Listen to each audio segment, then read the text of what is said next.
Hi hello friends and family members. Welcome to VK talks and facts. Technology అనేది రోజురోజుకి కొత్త అడుగులు వేస్తూనే ఉంది. తాజాగా ఫుడ్ డెలివరీకి రోబోలను ఉపయోగిస్తున్నారు. మనుషులు లేకుండా ఫుడ్ డెలివరీ ఎలాగంటారా? టెక్నాలజీ పెరుగుతున్న తరుణంలో రోబోల వాడకం ఎక్కువవుతోంది. మనుషులు వెళ్ళలేని ప్లేస్లకు కూడా అవి వెళ్తున్నాయి. చేయలేని పనులు కూడా చేస్తున్నాయి. భవిష్యత్తులో మనుషులు నేరుగా చేసే పనుల స్థానాల్లో క్రమంగా రోబోల సంఖ్య పెరుగుతోంది. జపాన్ వంటి కొన్ని దేశాల్లో కార్మికుల కొరత అధికమవుతోంది.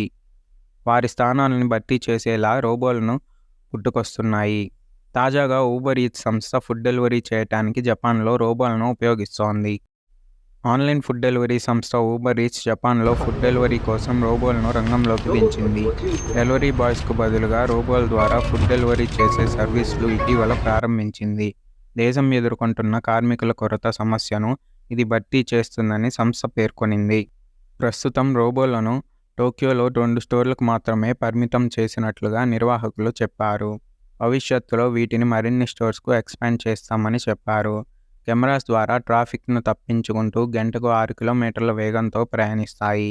27 లీటర్ల లిక్విడ్లు మరియు అలాగే 27 కేజీల ఆహారాన్ని ఒకే టైంలో తీసుకుపోయే కెపాసిటీ వీటికి ఉందని కంపెనీ చెప్పింది. ఊబర్ ఈట్స్ సంస్థ కాట్కెన్ అండ్ మినుబుషి ఎలక్ట్రికల్ కంపెనీతో టైఅప్ అయి టోక్యోలో రోబోలను వినియోగిస్తోంది. అవి మోడల్ సి రోబోలుగా ప్రసిద్ధి చెందాయి. స్టార్షిప్ టెక్నాలజీస్ అమెరికాలోని జార్జ్ మాసన్ యూనివర్సిటీలో ఫస్ట్ రోబో ద్వారా డెలివరీ చేసి రికార్డుల్లో నిలిచింది.